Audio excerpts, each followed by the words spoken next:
Batres, presidente del Senado. Bienvenida, doctora Irmeréndira Sandoval. Sirve este mensaje como un mensaje de ideas generales a propósito de su visita el día de hoy y tratando de hacer eco de las preocupaciones que se han vertido en la comisión que me honro en presidir. Nuestro país se encuentra sumergido en una profunda crisis política donde la corrupción es uno de sus principales lastres.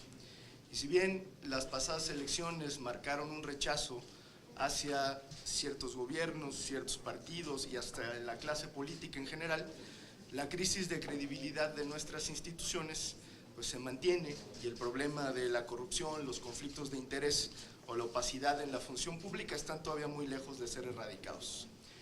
Por ejemplo, las cifras de Latinobarómetro de 2018 son muy ilustrativas al respecto.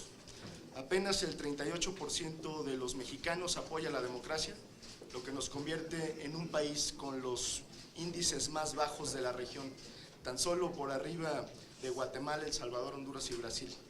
Y lo más preocupante es que solo el 16% de la población en nuestro país manifiesta estar satisfecho con la democracia, cifra tan solo un poco superior a la que se manifiesta en Venezuela, Perú y El Salvador.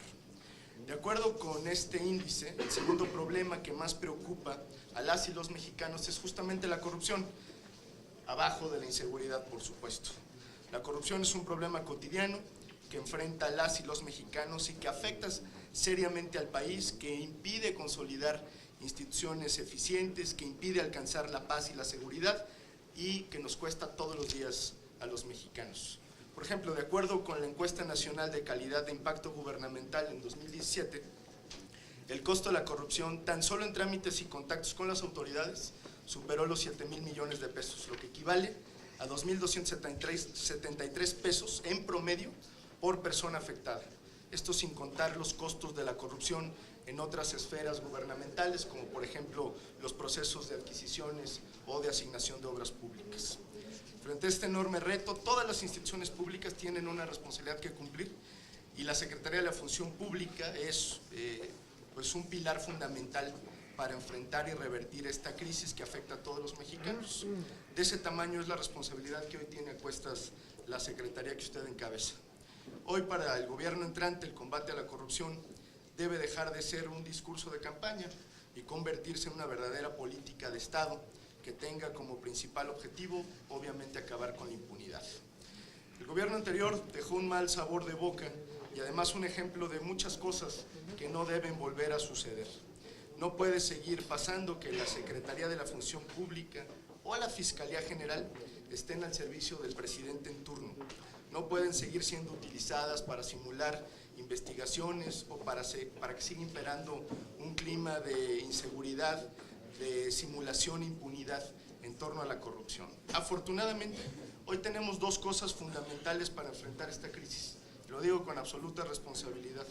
Por un lado, tenemos una reconfiguración en el equilibrio de fuerzas políticas que debería de traducirse en una firme voluntad política para combatir la corrupción.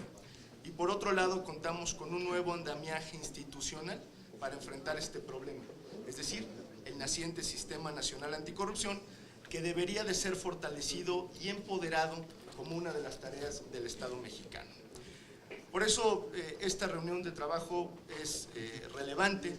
Celebramos la disposición de la secretaria para acudir a este Senado de la República, luego de una accidentada sesión en la que fue ratificada, aunque no fue evidentemente su responsabilidad, sino responsabilidad del Senado.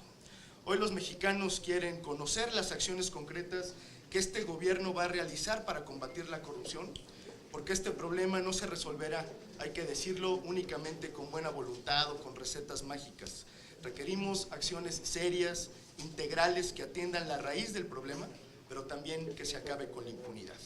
Por eso, secretaria, desde la Comisión Anticorrupción, Transparencia y Participación Ciudadana, le ofrecemos todo nuestro trabajo para construir una agenda integral, conjunta, que nos permita combatir esta grave crisis de corrupción que impera en México. Hoy no es momento de regatearle a los mexicanos sus exigencias más profundas. Hoy todos tenemos una tarea que cumplir en el combate a la corrupción. Muchas gracias, bienvenido. gracias.